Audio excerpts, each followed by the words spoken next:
जैसे कि हम स्पिरिचुअल कनेक्शन एक मेंटेन करना चाहते हैं अपनी लाइफ में। जैसे कि I am pursuing CA, now I am in inter, CA inter, but 9 to 5 मेरी क्लासेस रहती हैं। And then after that if अगर मैं स्पिरिचुअल लाइफ में अपनी थोड़ा भी पार्ट देना चाहूँ, बट तो बहुत सारी इंटरप्शन आती है, अलग से थॉट्स आते हैं। अगर मैं एक बार भगवान को कह सकते हैं, अगर मैंने भगवान को याद किया, एक तरीके से उनका नाम भी ले रहा हूँ, तो लेकिन नाम ले रहा हूँ मैं, लेकिन स्पिरिचुअल कनेक्शन एक बन नहीं पा रहा है, क्योंकि अलग से थॉट्स भी आते रहते हैं मन में। तो सर वो उन थॉट्स को कैसे हम लोग ऐसे डिनाई कर सके कि उससे स्पिरिचुअल कनेक्शन मेंटेन हो सके हमारा। जब आप वर्ड यूज कर रहे हो spiritual connection, what do you mean by that? जैसे कि भगवान को याद करना मेरी तरफ से। तो भगवान क्या होता है? भगवान सर, गॉड ऑलमाइटी। नहीं, वो तो मेरे को Yes, इंग्लिश sir. में तो पता है, मतलब ट्रांसलेशन पता है मुझे। मेरे पूछने का मतलब ये है, भगवान मतलब क्या? What is the concept that you have got off God in your mind? Is God someone like you? मतलब इंसान के जैसा है? कैसा है भगवान? मतलब No, कहाँ sir. है भगवान? सर एक तरीके से जैसे हम हार्डवर्क करते हैं, तो हमारी हार्डवर्क को एक बूस्ट मिल जाता है उस एनर्जी की तरफ से, उस ताकि हम स्पिरिचुअल कनेक्शन मेंटेन करेंगे तो हमें एक हार्डवर्क में अपने बूस्ट मिलेगा, ऐसा कि वो एनर्जी हमारे उस हार्डवर्क को और ज़्यादा बूस्ट करेगी। और हम उस चीज़ के लिए, जैसे कि मैं सीए कर रहा हूँ, तो उस सीए को भी वो और अच्छे से एक तरीके से परस्यू कर सकूँगा, उस पर और ज़्यादा मेरा फोकस रहेगा। अगर आप ये कहते हो कि मेरा स्पिरिचुअल कनेक्शन बन गया, वॉट एवर दैट मीन्स, मतलब क्या कि मैंने भगवान को या तो कोई चढ़ावा चढ़ाया, या भगवान के लिए मैंने कुछ किया, या भगवान का नाम लिया, यस सर। और वो लेने से भगवान खुश हो गया, और जिसकी वजह से मुझे एक एनर्जी मिली, एक पुश मिला, और मैं लाइफ में आगे बढ़ गया। मतलब आप भगवान को यूज कर रहे हो वो अचीव करने के लिए जो आप करना चाहते हो, as simple as that. Sir use नहीं, मैं एक तरीके से कि मतलब अगर उनका सपोर्ट मिल सकता है सर, जैसे हम आपकी मोटिवेशनल वीडियोस देखते हैं तो हमें मोटिवेशन मिलता है, तो वैसे ही सर अगर हम उनको याद करेंगे, उनसे चीज़ें समझेंगे, उनके बारे में पढ़ेंगे, उनको अगर नाम भी लेंगे, तो वो एक स्पिरिचुअल कनेक्शन बनेगा। क्या कभी आपने ये समझने की कोशिश करी कि भगवान का नाम लेने का मतलब क्या? भगवान का नाम लेने से किसका फायदा होता है? भगवान का होता है या आपका होता है? और अगर फायदा होता है तो किस तरीके से होता है? और जो भगवान का नाम लेता है और जो नहीं लेता है उसमें क्या फर्क है? क्या कभी इस तरह से हमने समझने की कोशिश करी, या बस जैसी हमारी कंडीशनिंग हुई पड़ी है बचपन से कि तुम्हें बैठ करके ये करना है, कोई क्वेश्चन नहीं पूछना है, जबान नहीं लड़ानी है, जो कहा गया है वो करना है, और हम वो करते चले जा रहे हैं बिल्कुल वैसे ही जैसे हमारे पेरेंट्स कर रहे थे या ग्रैंड पेरेंट्स कर रहे थे? किसी पर्टिकुलर जगह पर जाते हैं, वहां पर जा करके जो भी अपनी लिस्ट है वो उठा करके सामने रख देते हैं कि मुझे ये चाहिए, मुझे ये चाहिए, मुझे ये चाहिए, मुझे ये चाहिए। क्या ये भक्ति है? No sir. क्या ये भगवान को याद करना है? No sir. If you guys really want to understand कि स्पिरिचुअल कनेक्शन क्या है और ये किस तरह से हमको हेल्प करता है, तो अब ध्यान से समझना मेरी इस बात को। सबसे पहली बात ये समझनी है कि इस दुनिया में अगर आपको अपना काम करवाना है तो आप किसी को पैसा दे करके, या कोई लालच दे करके, या मक्खन लगा करके, या उसकी तारीफ करके अपना काम करवा सकते हो। ये इंसानों की दुनिया है। तो हमें क्या लगता है, भगवान की दुनिया में भी कुछ ऐसा ही होता है, यानी वो इंसान पार्शियलिटी करेगा। मान लो आपको कोई काम करवाना है किसी ऐसी जगह पे जहां पर रिश्वत चलती है, तो जो रिश्वत देगा उसका काम फटाफट हो जाएगा, जो नहीं देगा उसका काम नहीं होगा। तो हमें लगता है भगवान की दुनिया में भी कुछ ऐसा ही होता है, और ऐसी ही हम सबकी कंडीशनिंग है। ये करो, क्यों? क्योंकि ये करने से ये हो जाएगा। तो ध्यान से समझो, ये जो फंडा है ये यहां पे इस दुनिया में बिल्कुल परफेक्टली काम करता है। यानी क्या कि कोई ऐसा इंसान जिसके अंदर कोई डिजायर है, उसके डिजायर को आप पूरा करो, या उसके अंदर कोई फियर है, उस फियर को आप ट्रिगर करो और अपना जो चाहे वो काम करवा लो।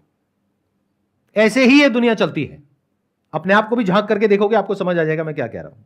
फॉर एग्जाम्पल, आप में से कितने जॉब करते हैं? सुबह एक टाइम होगा जब आपको पहुंचना होता होगा अपने ऑफिस, मान लो 10 बजे का टाइम है, तो डॉट 10 बजे आप क्यों पहुंचते हो?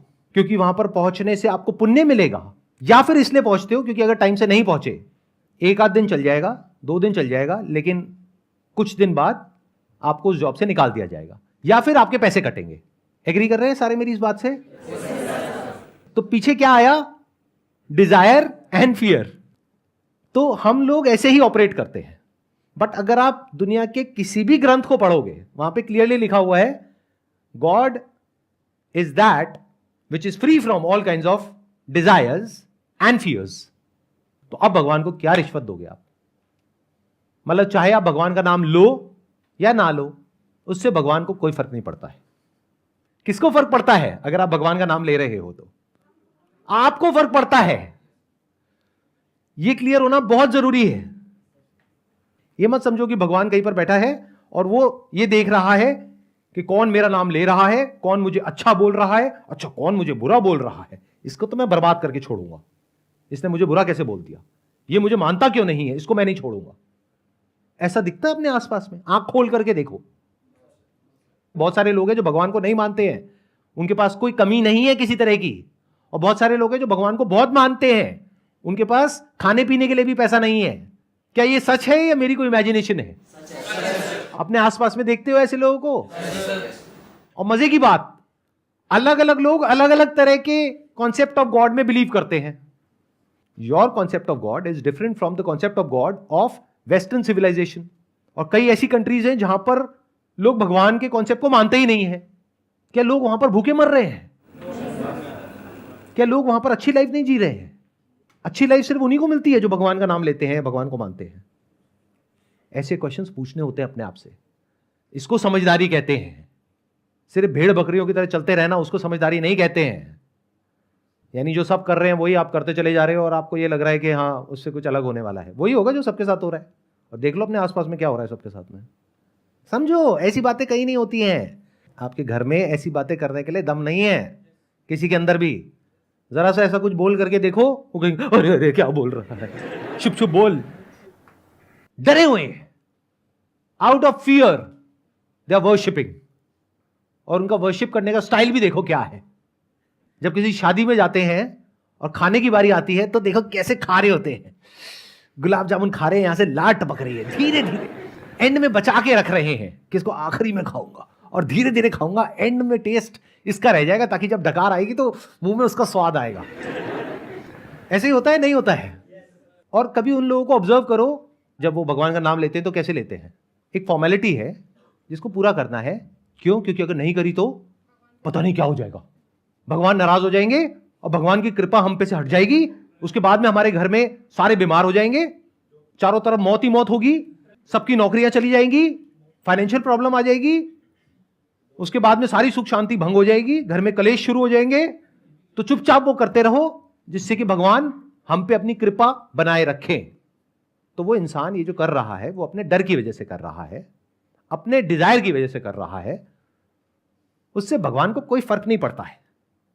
या तो हो ना कि वो उस तरीके से भगवान का नाम ले रहा है जैसे वो प्लेट में आखिरी गुलाब जामुन होता है जिसको धीरे धीरे खाते हैं। अगर आप भगवान का नाम ऐसे लेते हो जिसमें कि आपको वो नाम ले करके अच्छा लग रहा है, अंदर अच्छा फील हो रहा है। फॉर एग्जाम्पल, आप भगवान राम को मानते हो। एक तो तरीका है राम राम राम राम, एक है अपनी सांसों के साथ जोड़ दिया, breathe in breathe out, Ram Ram Ram. थोड़ी देर में वो नाम भी डिजॉल्व हो जाता है। फिर आपकी सांसों में, उस नाम में, आप में कोई फर्क नहीं रह जाता है। इससे किसको फायदा होता है? भगवान राम को या आपको? इतनी सी बात समझ जाओ। इससे क्या होता है? कोई एनर्जी मिलती है? अरे नहीं, मन शांत हो जाता है। मन शांत होने की वजह से क्या होता है? आप लोगों को ना मैं बोलना चाहता था खच्चर, लेकिन मैं सोच रहा था ना बोलूं, कहीं बुरा ना लग जाए, लेकिन आपने खुद ही बोल दिया तो बोल ही देता हूं। आप सबके सब खच्चर हो एक नंबर के। आप सबको यह लगता है कि इस दुनिया में कुछ भी अचीव करना है तो उसके लिए बहुत एनर्जी चाहिए और बहुत मेहनत करनी पड़ेगी। वो एनर्जी आ गई तो पता नहीं क्या हो जाएगा। एनर्जी से क्या होता है? कभी अपने अंदर झांक करके देखा है? एनर्जी जितनी चाहिए अगर उससे ज्यादा आ जाती है तो माइंड अनस्टेबल हो जाता है। जब जरूरत से ज्यादा आप एक्साइटेड होते हो तो आपकी सोचने समझने की जो शक्ति है वो खत्म हो जाती है। दुनिया जहान के जितने उल्टे काम आपने करे हैं या जो भी गलतियां करी है वो ज्यादा एनर्जी की वजह से करी है, कम एनर्जी की वजह से नहीं करी है। कम एनर्जी में तो आप जा करके बिस्तर पे पड़ जाते हो, सो जाते हो, कुछ करते ही नहीं हो। बट जब एनर्जी ज्यादा आ जाती है यानी यूट्यूब पर किसी इन्फ्लुएंसर की वीडियो देखी, ये करो, ये करने से ये हो जाएगा, वो हो जाएगा, वो हो जाएगा, वो हो जाएगा, वो हो जाएगा, उसके बाद में आपको आना है, हमारा एक कोर्स ज्वाइन करना है, उसके बाद में अगला लखपति, अगला करोड़पति आप ही हो। आपको कुछ ऐसे सीक्रेट्स मिलेंगे जिसके बाद में आपकी जिंदगी बदल जाएगी। देखो इन लोगों की बदली है, और वहां पे 10 गधे खड़े हैं, वो आकर के बोल रहे हैं हाँ जी हमारी भी बदल गई, हमारी भी बदल गई, हमारी भी बदल गई, आकर के बोल रहे हैं। और आप उनको देखो और आपके अंदर एनर्जी आ गई, और वो एनर्जी ने आपको बर्बाद कर दिया। अच्छा खासा कोई काम कर रहे थे, उस काम को भी छोड़ दिया, बेकार के चक्करों में पड़ गए, अब बन गए धोबी के कुत्ते, ना घर के ना घाट के। एनर्जी जब ज्यादा होती है तो आप फड़फड़ाने लग जाते हो। सबसे ज्यादा एनर्जी कब होती है हमारे अंदर? 13, 14 साल, 15 साल, 16 साल। सबसे ज्यादा रायता वहीं पे बच्चे फैला रहे होते हैं। मैं ठीक कह रहा हूं, गलत कह रहा हूं? माइंड में इतनी एनर्जी आई हुई है जिसका उनको पता ही नहीं है क्या करें, तो कुछ भी उल्टे सीधे काम कर रहे हैं उस एनर्जी को बाहर निकालने के लिए। तो एनर्जी का क्या करोगे? आपको एनर्जी चाहिए ही नहीं है, जितनी चाहिए उतनी है आपके पास में। अरे ज्यादा एनर्जी चाहिए, एक दो चाय कॉफी पी लो, आ गई एनर्जी। और एनर्जी चाहिए, एक और पी लो, आ गई एनर्जी। तो एनर्जी के लिए भगवान का नाम क्यों ले रहे हो? भगवान का नाम लिया जाता है मन को शांत करने के लिए। उससे भगवान को फर्क नहीं पड़ता है। अगर आप भगवान का नाम अच्छे से लेते हो, समझ करके लेते हो कि भगवान is that which is the source of this entire creation, वो डिस्क्रिमिनेट नहीं करता है। और वहां पर यह भी कहना गलत होगा, करता है। ना वो करता है ना वो करती है। एक ऐसी एनर्जी है जो सबके लिए बराबर है, जो खुद कुछ नहीं करता है लेकिन उसकी वजह से सब कुछ होता है। तो जब ऐसी किसी एनर्जी का आप नाम ले रहे हो तो पहले तो समझो कि उसका मतलब क्या है उस नाम का, तो उसकी पावर बहुत बढ़ जाएगी। जैसे राम का मतलब क्या है? राम मतलब वो जो कण कण में रमा हुआ है, that which is there everywhere, in everything and everyone. ऐसी किसी शक्ति के सामने आप क्या कर सकते हो? और आप मांगते क्या हो? कभी सोचा है आपकी मांगने की लिमिट क्या है? और उसी के लिए आप भगवान को यूज कर रहे हो।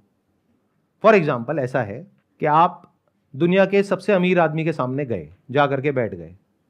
आप कौन हो? मान लेते हैं एक भिखारी हो, जिसको मैक्सिमम अगर आज तक किसी ने भीख दी भी है 2 रुपए, 5 रुपए, 10 रुपए, तो उस भिखारी को ले जा करके दुनिया के सबसे अमीर आदमी के सामने ले जा करके बिठा दो। बेटा तुझे मौका मिल रहा है, जो मांगना है मांग ले। क्या मांगेगा वो हिसाब लगाएगा कि अच्छा पिछले 20 साल से मैं भीख मांग रहा हूं, किसी ने 2 रुपए दिया, किसी ने 5 रुपए दिया, किसी ने 10 रुपए। अच्छा एक बार एक आदमी था, उसने ना 100 रुपए दिया था, अब ये कह रहे हैं दुनिया का सबसे अमीर आदमी है। एक काम करता हूं, इससे ना 1000 रुपए मांग के देख लेता हूं, 500 तो मिलेगा। तो जा करके कहेगा 1000 रुपए दे दे रे बाबा, ले $1000 चल भाग यहाँ से। नहीं डॉलर नहीं, रुपए चाहिए। अरे बेटा डॉलर रुपए से ज्यादा होता है। अच्छा मैं इसका क्या करूंगा? अरे कन्वर्ट करा लिए, चल जा भाग यहाँ से, चल चल चल। $1000 मतलब 80,000 रुपए। 82। अब भिखारी उसमें भी बहस कर रहा है। ये आपकी हालत है।